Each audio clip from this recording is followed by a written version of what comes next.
Good afternoon, everyone. Hi, good afternoon, Rach and Abby. Yes, how are you Hi, doing? good afternoon, everyone. I am Hi, Abby. JV and Abby. Good afternoon, I'm Rachel. Hi, I'm JV.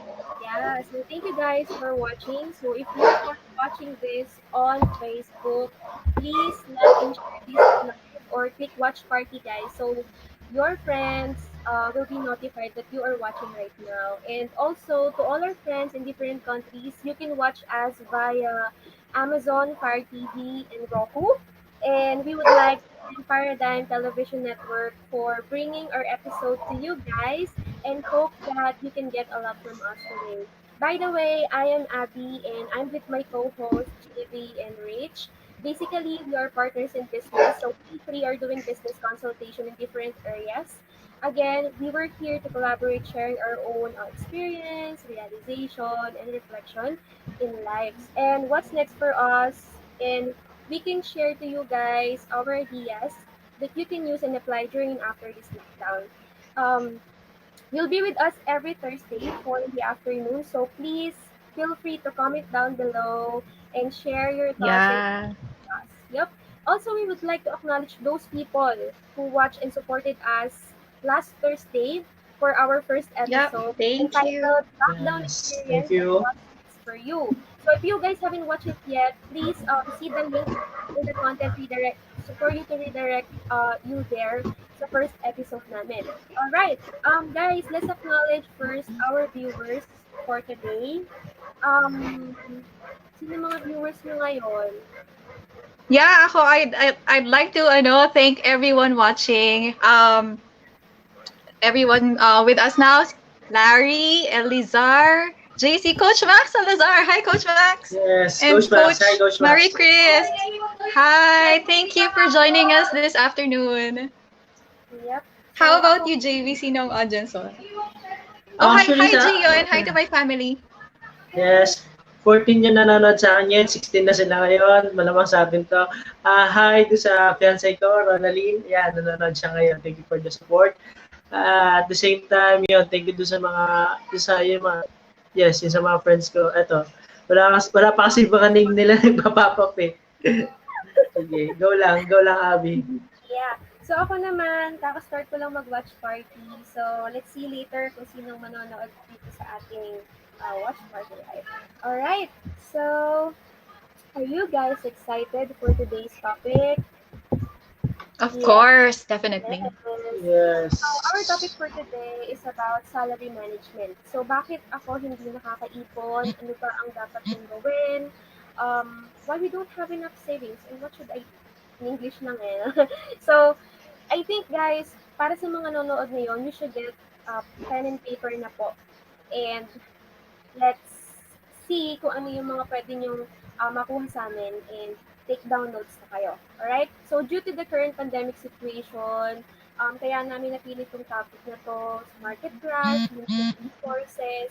So, at this time, we admit that we are not prepared emotionally, mentally, and financially. So, now, let's talk about how we can manage and maximize our salary on a monthly basis. So, basically, this is the right time to have awareness on how you can manage your finances effectively and apply it immediately during and after this crisis. So, napakaganda, Yes. no? That's so that after this Yeah. lockdown, you guys are doing some preparation na starting today for the unexpected situation like this crisis that we have now that you can use also when that happens on your personal life, diba? Okay, guys. Maybe enrich, maybe start. Can you share with us some of your throwback experiences in terms of managing your salary? How have you managed your finances before? Maybe can you share with us? Mauna ka na, Rich. Ako before, yeah, I started in the hotel industry. I started in hospitality. So I started as a front office agent in a hotel in Manila. So nung nagsisimula akong mag-work, hindi pa naman ganun kalaki yung sahod. So I was earning about 10,000 pesos, about $200. So I had to squeeze that into my budget, no? And then, so I had a habit of saving, pero hindi ko alam gaano ba kalaki dapat yung isi-save ko. And then I moved to sales. So when I moved to a different company, so I was selling a luxury resort brand. And since we were in sales, we have incentives when we hit the targets. So what I'm realizing is nung lumaki yung sahod ko, lumaki din yung expense ko. I don't know if some of you can relate. Like dati, nung maliit pa naman yung sahod ko, okay pa naman ako sa 3-in-1. And then, nung medyo lumaki na, nag-Starbucks na, and then I was buying a lot of different things. And then, I was still saving, although it was still like the same amount that I was saving when I first had my first salary. And I was realizing, mas marami akong ginagastos more than naiipon. And then, dumating sa point na, Pecha de Peligro, if you're familiar with that, yung inaantay ko na lang yung sahod kasi I didn't have enough funds for me to get by that time. So, yun, that was my experience managing my money before. How about you, JV? Yes. Ako, nakarelate ako dun sa sinabi mo, Rach, na parang starting as a minimum employment, na parang nagsisimula pa lang tayo mag-gain ng experience, mababa, alam naman natin mababa pa rin talaga sa... Natuwa ako dun sa sinabi mo about dun sa mula 3-in-1, di ba? Tapos naging Starbucks, di ba? So, for me naman, siguro, marami rin siguro makaka-relate na mga audience natin dito sa isi-share ko. Kasi based on my experience, nagsimula rin naman ako as minimum, di ba? Nag-gain pa rin ako ng experience. I'm IT by profession. Pero, yun nga, nung nagsimula kasi ako mag-work, yung kapatid ko naman, yung kuya ko naman yung nag-aral.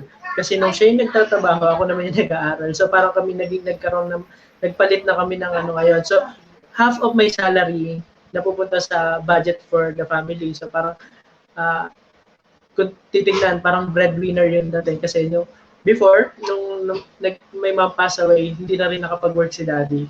So, yun, yung support talaga sa family nandun. So, hindi ko rin masasabi na na-manage ko talaga ng maayos yung finances ko before. Kasi nga, hindi ko rin naman alam kung paano magsisave. Sobrang limited yung resources. Tapos at the same time, every year, tumataas yung bilihin, di ba?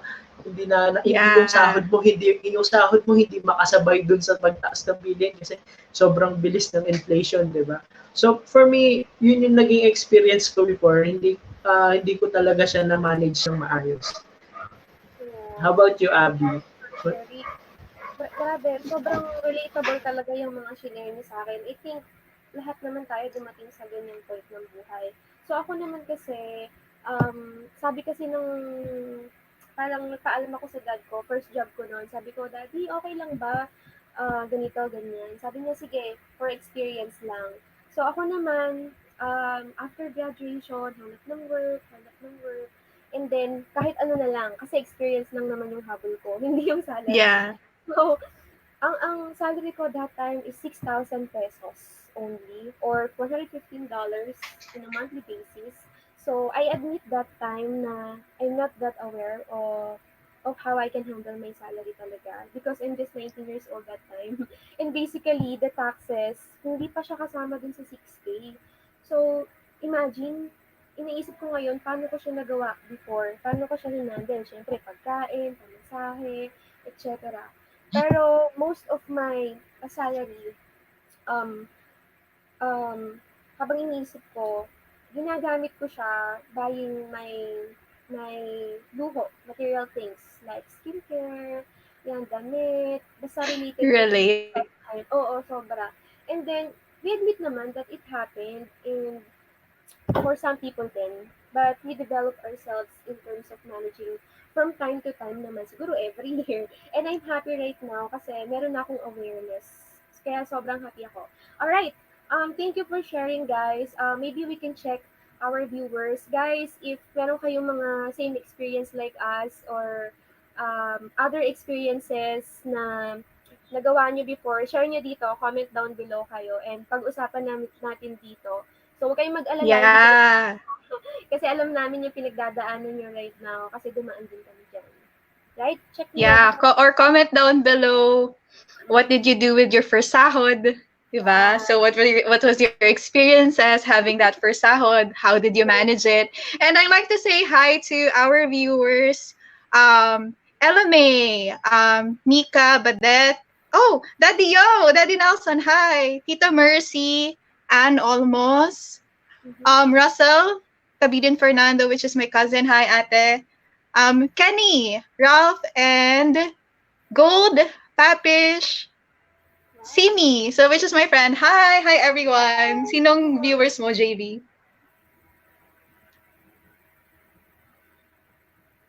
Nakamute. Naka-mute ka, JV. Hi Riza, tapos si Joe watching from Kabanatuan daw. Ayan. Thank you sa support, di ba? Yeah.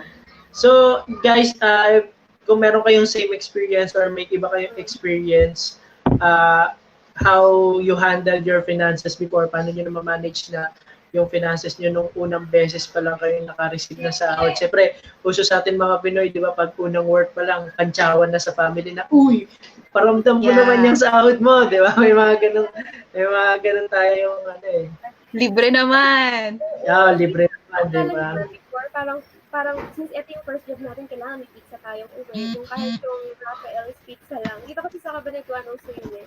Raphael's Pizza, yan, bili ka ng yung bucket ng chicken joy, ganyan. Alright, since you have nati awareness right now, guys, can you share with us some ideas and tips that you have discovered along the way? Diba? Kasi tumatanda tayo, nag-mature tayo eh. So, how you should manage your salary na? Maybe you can share with us some tips na pwede rin magamit ng mga viewers natin. Guys, prepare your pen and paper. Marami kayong makukuha dito. Yan. Okay, mauna ka na, Rich. Yeah, I like what you said, Abby, about yun nga, the tips or the hacks that we use in order to save salary. Kasi ayaw naman natin, no, na 5 years na tayo nagtatrabaho tapos wala pa rin tayong ipon, right? I know some of my friends can relate. Or maybe also me too. And it doesn't only apply to the people who are working. It could also apply to students na may baon. How do you manage your allowance, di ba? Na binibigay sa'yo monthly or daily or weekly, di ba? I mean, the soon you can start, the better, right? So I like this topic because these are the things that we got from the seminars we attended, the trainings we had, the paid workshops we had, and I like how it's already available to a lot of different people. Now they didn't have to go to, well, the trainings are more intensive, but at least this gives them an idea of how to really manage their money or salary or allowance. So well, for me, what is most important for me na realize ko from the trainings, the seminars that we had is, if you could write this down, I want you to write this down, pay yourself first. So I realized that I had to pay myself first. So, bakit ganon? Well, sino dito guilty na pagdating ng sahod, ang ibabawas agad yung expenses or yung rent? Sino yan? Yung rent, yung phone bill, Netflix, Spotify, yung food. Like, pagdating ng sahod, kain tayo sa labas. Or ang lakas ng loob man libre, right? So, maybe what you have to do is, what you're doing is, like, I'm guilty about this before also. What I did was, when I received my salary, I would already spend it.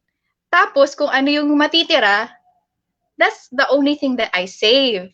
But knowing that now, it's not very efficient or it's not very effective, because what if I overspend? So wala nang matira for saving. So a better way of saving is through paying yourself first. What do I mean by that? Meaning, when you receive your salary or your allowance or your commission, you already have to set aside a certain amount for saving. That way, your money is yours and it doesn't go to other places like Starbucks, yan, mga ganyan, mga fine dining restaurants or movies. So, yeah, it's very, very simple, but it takes a while to get that habit. And yeah, if you have any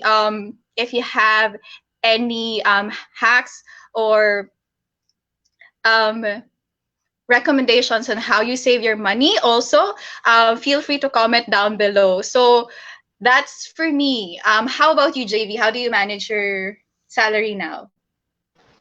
For me naman, Rach, madami akong natutunan doon sa sinabi mo, no? Yung uh, Yeah. pay yourself first, di ba? Parang pagka-receive mo agad ng salary mo, pagka-receive mo agad ng sahod Yeah. mo, magtabi ka na agad a certain amount or di ba a portion of your salary. Mhm. Siyempre, hindi naman basehan kung malaki ba yan or maliit ba yan. Ang importante Yeah. is yung makapag-create ka ng habit na makapag-save.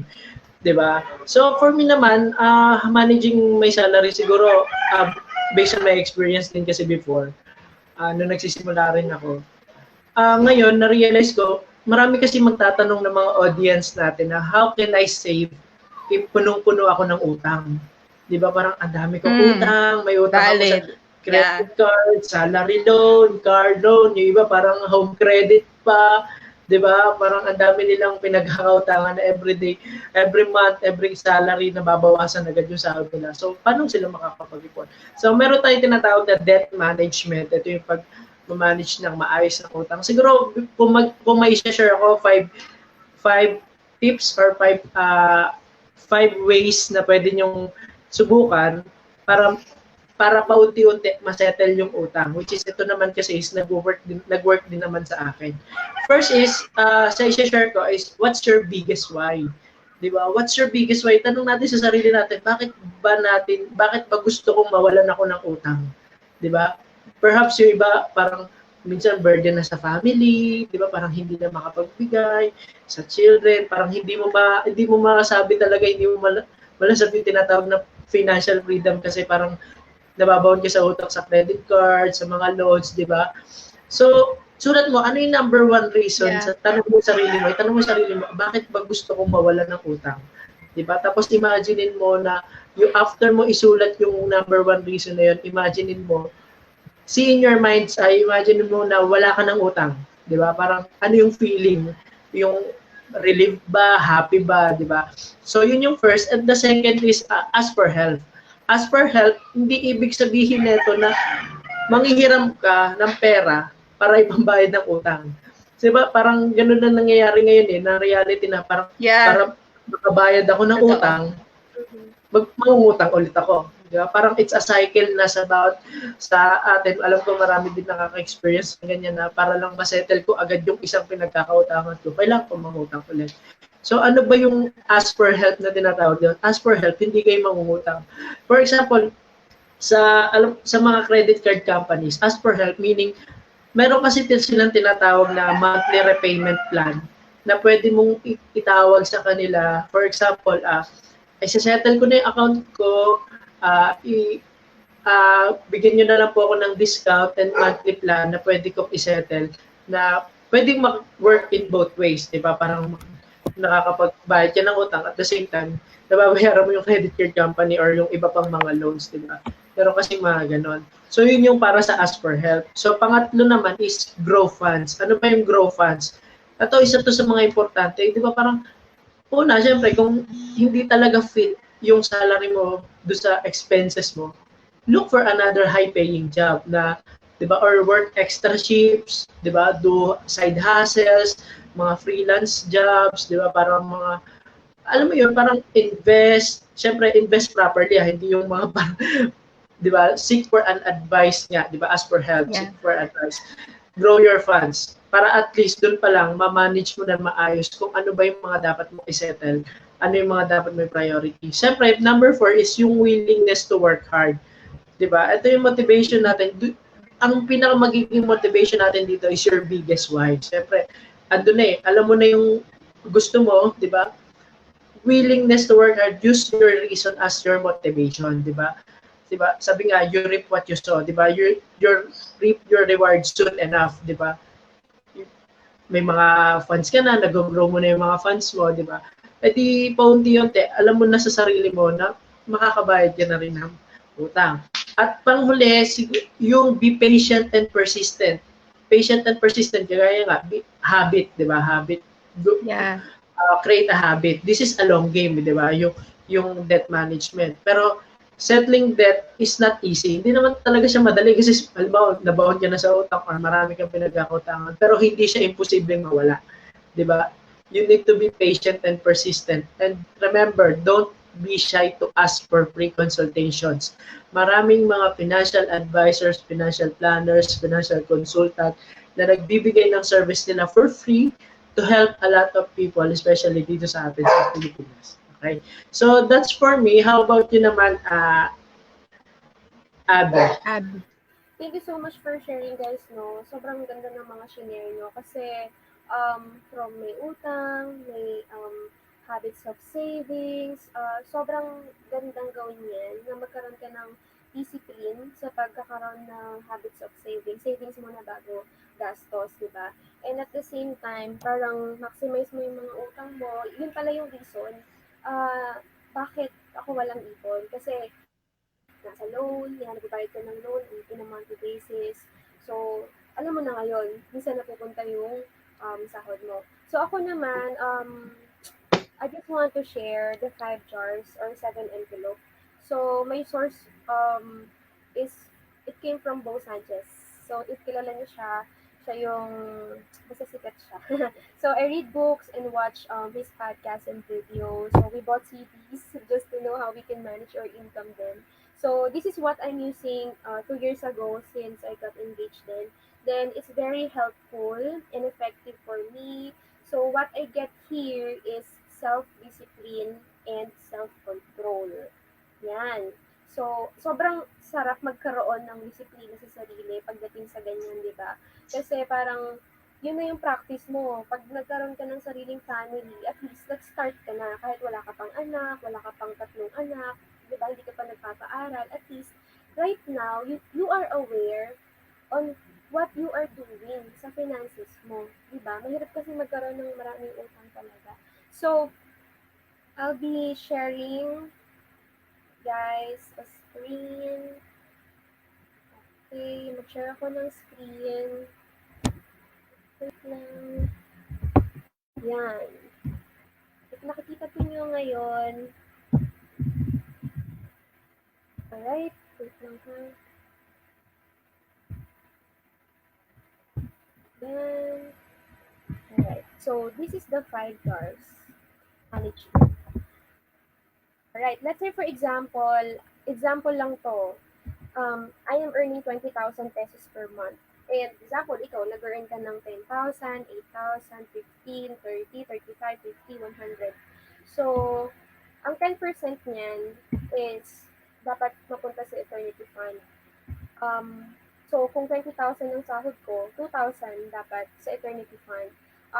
Kasama naman sa Bible, di ba, na give your 10% to the Lord. So, walang investment na maganda kung sa taas lang talaga. So, second is 20%.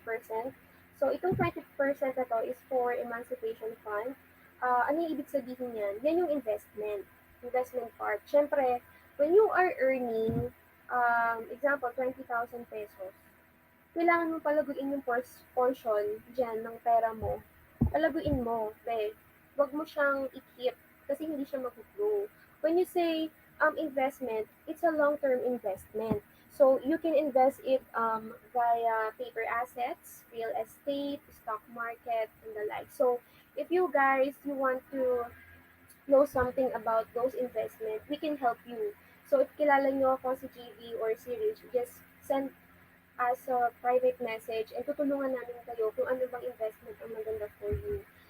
Third is 10% for entertainment and empowerment fund. So ano ba to? Let's say for example, nanood kayo ng movie ng family mo or ng friends mo. Lumabas kayo, kumain kayo sa restaurant. Yun ang entertainment. You can use the 10%, which is 2,000 pesos, or you can cut it into half, or 5%, which is 1,000 pesos. So, you can allocate a portion of your salary to your enjoyment. Siyempre, enjoy life, di ba? YOLO. And then, the 5% you can allocate naman into empowerment fund. Ano ba yung empowerment fund? Ito yung may special project ka. Let's say, for example, house renovation, you want to buy a cabinet, you want to replace the color of your house, gusto mong pataasin yung house mo, or car repairs, car upgrade, or pwede naman for schooling ng anak mo, di ba? Gusto mo siyang i-send to Harvard, yan yung magandang schools, or UST, yan, Ateneo, it's up to you kung ano school mo sila pag-aaral. Pero it can be a project. Let's say, for example, anak mo 5 years old pa lang ngayon and you want to send them to a good school. What you can do right now is to uh, really allocate a portion of your salary para dun sa project na yon, a certain project.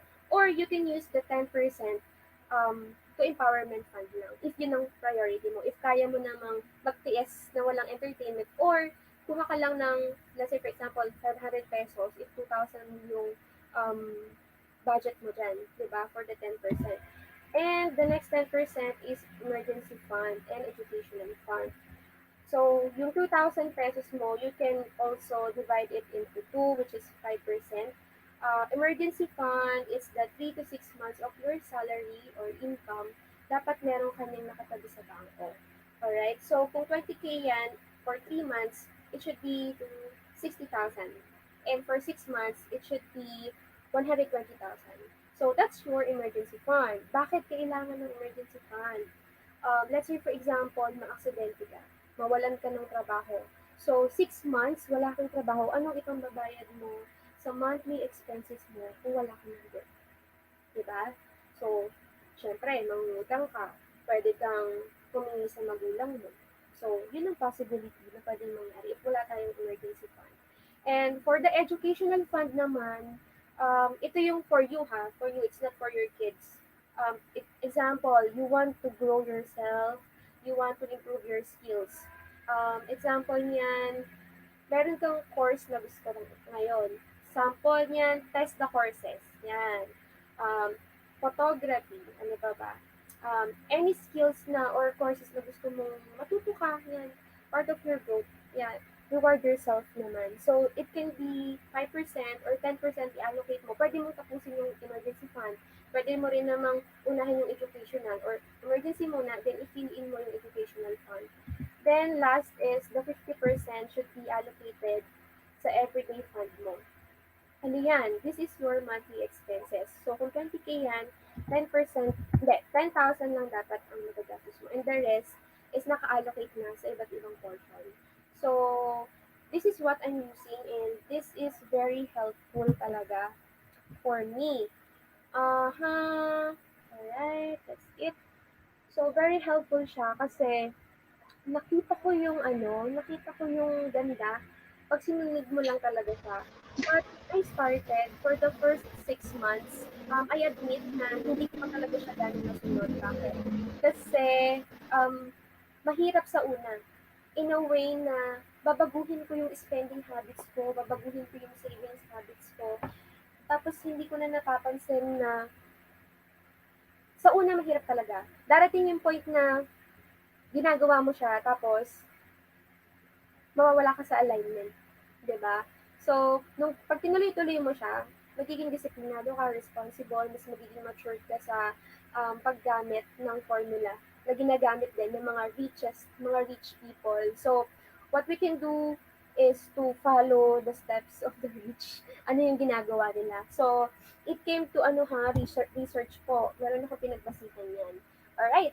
So, guys, thank you so much for sharing to us your personal, yung ginagamit nyo in your monthly salary.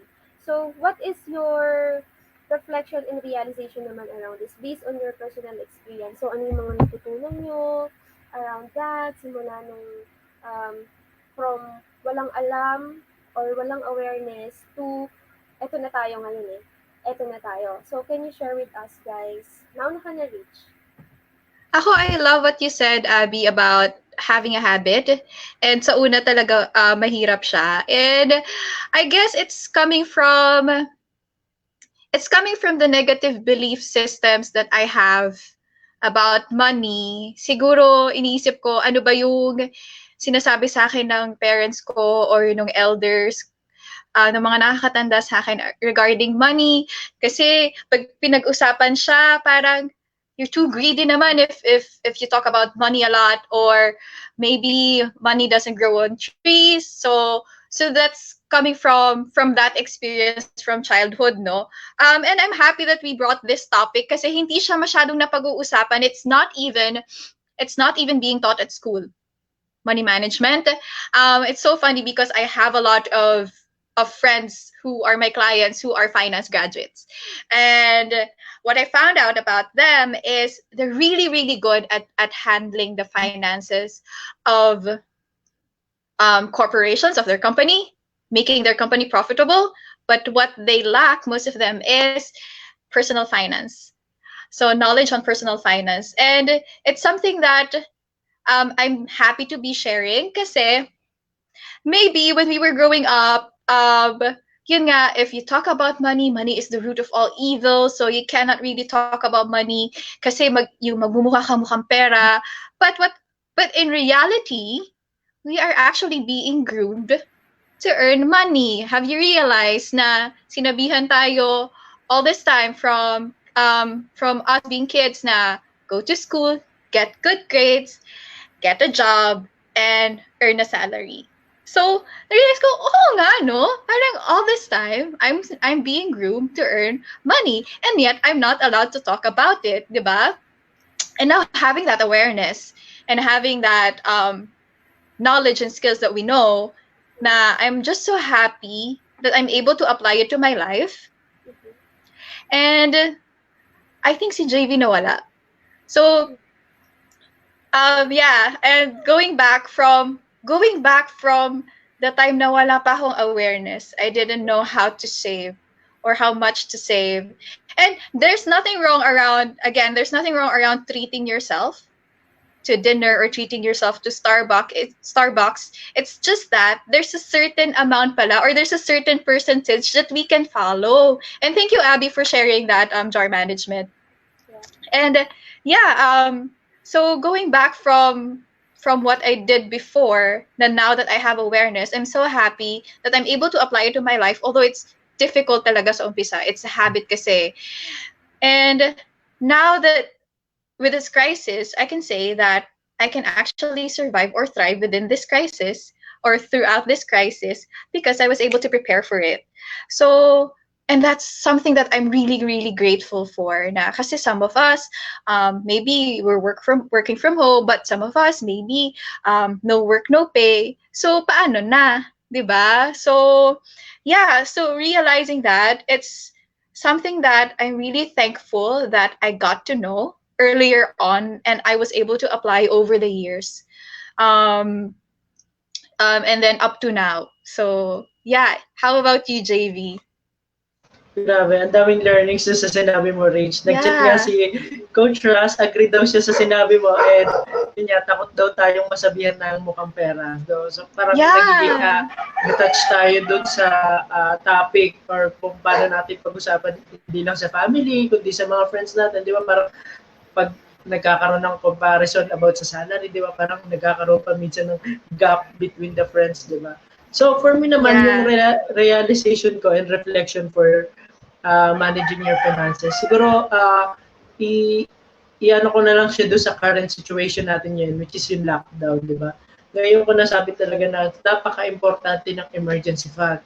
If yung mga audience natin not familiar with emergency fund is 3 to 6 months of your monthly expenses. For example, you are spending 10,000, kagaya for example nung ginawa ni Abby, 10,000 yung monthly expenses niya, di ba?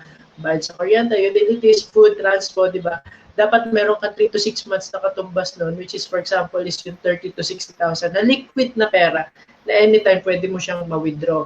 Di ba kasi hindi natin alam, di ba recently parang sumabog yung Bulkantaan, nagkaroon ng mga earthquakes, di ba kagaya ngayon, pandemic, where lockdown and extended until April 30 and we didn't know kung may extend pa ba to hanggang May ba or June ba, kung tatagal pa ba tong pandemic na to, di ba? So might as well as early as now, di ba, we focused ourselves into financial security. First is yung emergency fund. 3 to 6 months. At the same time, yung if meron ba tayong health assistance, health insurance, or something na HMO, di ba? At the same time, life insurance, di ba? Retirement plans, di ba?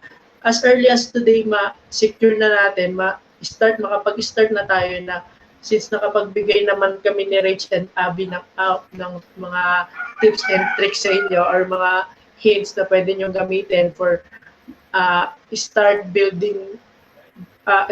growing and building your finances, di ba? Why not start today? Be disciplined, start a habit. Sabi nga, hindi naman importante kung gaano ba siya kalaki, kung gaano ba siya kaliit. The most important is yung creating a habit na makapag-save ka as early as now. Di ba? Yun yung sa akin. How about you naman, Abby? Yeah, napakaganda ng shinare nyo, no? Sobrang relatable. I think yung mga viewers natin, makarelate din sila and nagkaroon ng aha moments, di ba? Ako naman, ang reflection and realization ko, sobrang importante talaga na maging disiplinado tayo in terms of savings versus spending.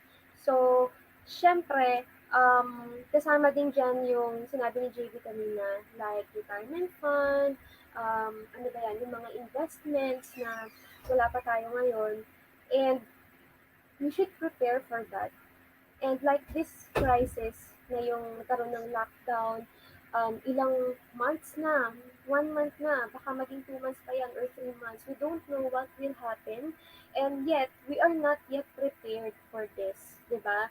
So, what we can do right now is to really, today after this, to really prepare what's next for the next months, anong dapat kong gawin, anong gagawin ko, anong ipapakain ko sa family ko, or kung may anak ka, 3, 5 anak, paano gagawin mo, di ba? So, to really plan, what is your next step, guys, sa mga viewers natin.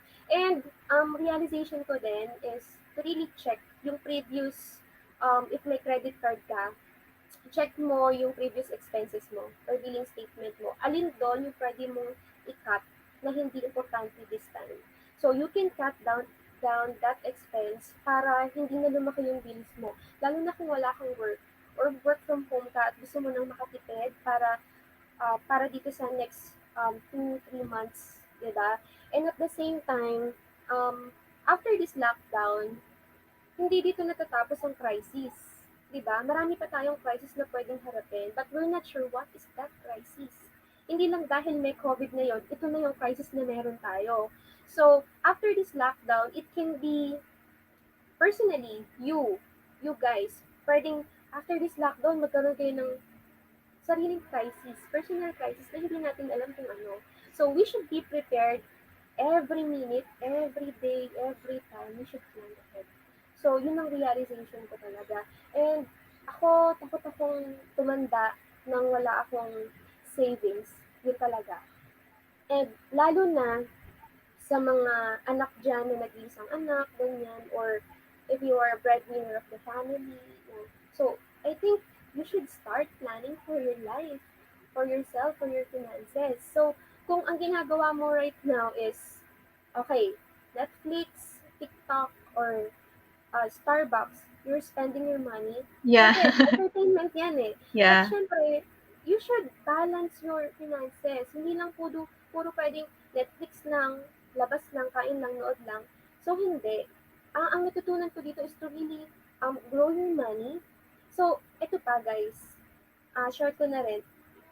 Dumating sa point na, bakit ba ako nag-work? Ano ba yung reason bakit ako nagtatrabaho? Nung bata pa ako, sabi ko, I should work kasi experience lang. Tapos, dumating sa point na, oh my gosh, kailangan ko mag-ipon ng pera. So, bakit? Para saan? Yun pala, meron palang future. Hindi lang pala puro present, puro past tayo nakatuon. We should prepare for the crisis. We don't know what is that, but yun lang, preparation. Alright, thank you guys for sharing. So, baka merong mga comments yung viewers natin dyan. Yan, sino mga viewers nyo? Ayan, meron nag-comment sa akin. Sabi niya, sobrang nakaka-relate daw siya kasi dun sa part ng Starbucks, nakaka-relate ako kasi meron mga kilala na laging nasa Starbucks every week, minsan every day. Tapos pagdating ng cut-off, ah, tatanungin kung wala pa bang sahod. Grabe! Yan! Grabe. Relate. Relate. Tapos Or ito yung or pag bagong sahod ka, sorry, yung pag bagong sahod ka, ang lakas ng loob mong manlibre, mag-aya sa labas ng food. And then, i-charge mo sa credit card mo, di ba? Then pagdating ng sahod, magtataka ka, uy, ba't ito na lang yung natira? Eh, syempre, kasi, a lot of it would, have to go to paying your credit card. So, yeah. How about you? Abby, you were saying? Araw-araw samgyup. Yung sa... Oo. Hindi.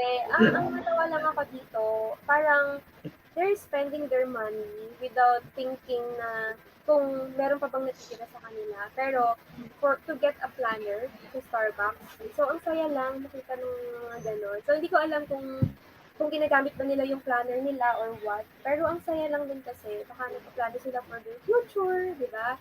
Alright guys, so what's next for us? So, maybe you could share, nalaman din natin kung ano yung mga throwback moments or aha moments natin before, and ano ginagamit natin mga tips natin and ideas na i-share natin sa kanila. So guys, maybe you can share what's next for us. Yan, page mo ang nakalala. Siguro ako, what's next for us, or for those na working from home, or for those na walang work now, maybe like take this crisis to find out other sources of income. For example, you can start a side hustle, or like look for something that is unique in you, or a talent, or maybe a gift, or a passion that could help a lot of people, that could contribute to a lot of people. Like, for example, my mom is recently retired. She recently discovered her passion for baking. So she bakes breads, cookies, muffins sa bahay. And then kami yung mga nagiging sales officers niya.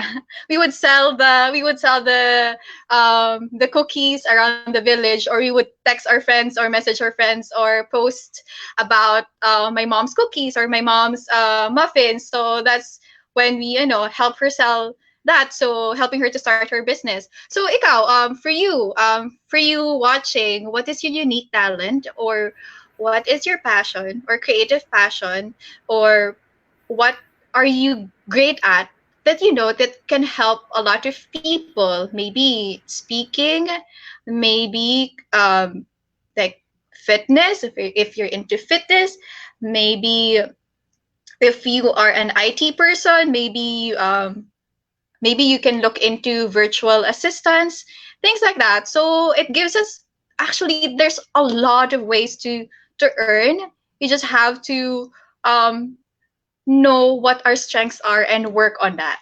So yeah, so that's my recommendation for everyone. How about you, JV? For me naman, sobrang ganda ng section ng marriage, no? Yun na, parang maximize. Gusto ko, siguro kunin ko na lang doon yung sinabi mo na maximize the use of technology. Sabi mo kasi, di ba, may mga virtual assistant. Yeah. For me kasi, right now, di ba, maximize the time. Sobrang dami nating time ngayon, di ba? Read books, di ba? Watch YouTube. Huwag yung mga kung ano-ano pinapanood sa, pero watch something na alam mo na mag-grow ka personally, emotionally, mentally, and di ba?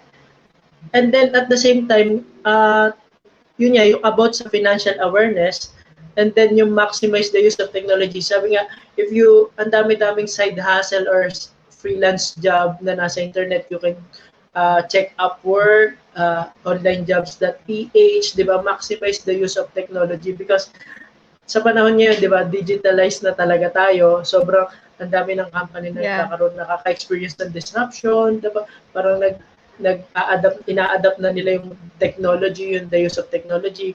Right now, kung ano yung nakikita nyo naman, yung ginagawa namin, we're doing live, sharing our experiences, sharing kung ano man yung pwede namin itulong sa inyo, diba, by the use of technology. So why not maximize it, learn from it, and grow from it so that pwede kayong, etong mga gantong bagay, pwede nyo mapagkakitaan.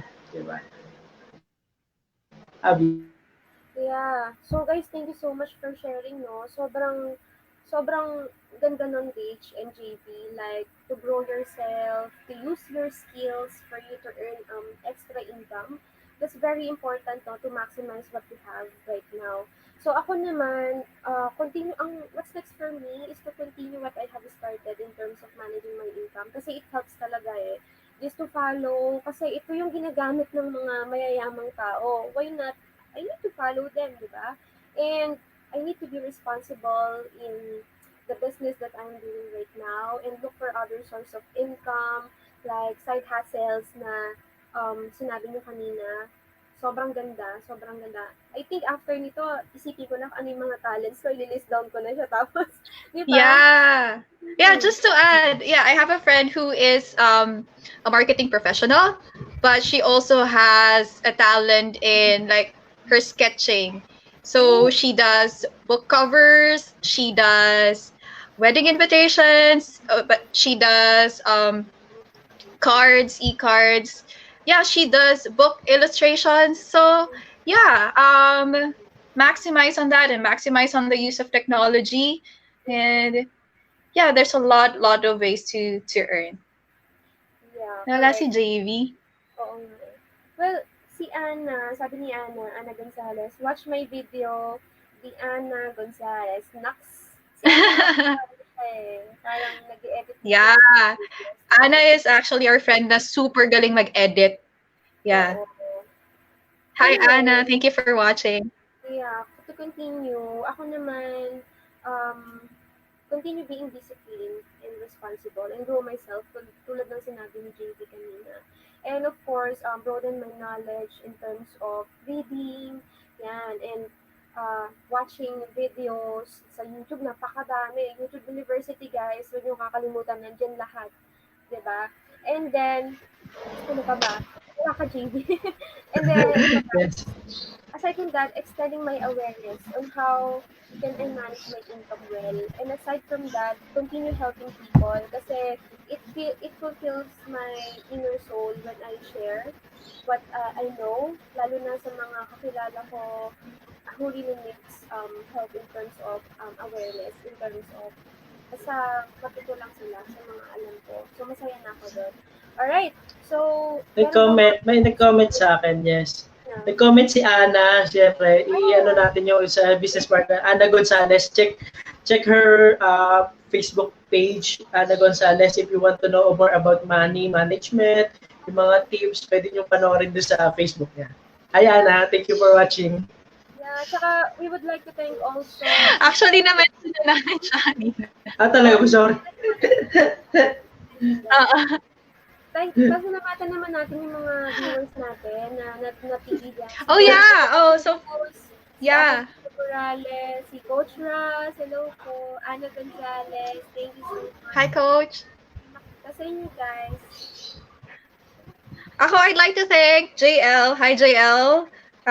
Jerry Yin, Cherry, Penula, Rain Tige, Mark Banyares, Jana Lagdameo. Hi, Jana. Patty Rueda. Hi, Patty. Oh, si Shake. Hi, Shake. Jason Amores. Alex Punsalan. Hi, Alex. Irma. Tita Irma. Babasa. Mary Chris and Tita Salvacion. Siervo. Thank you guys for joining us this afternoon. And if you have any questions around our topic, or if you have your own belief systems or negative belief systems around money, ano yon? Ano yon? Maybe we can help you break through that. Sinasabi ba sa'yo na mahirap kitain ng pera, masyado kang gahaman, things like that, na you grew up with, na we have to break through.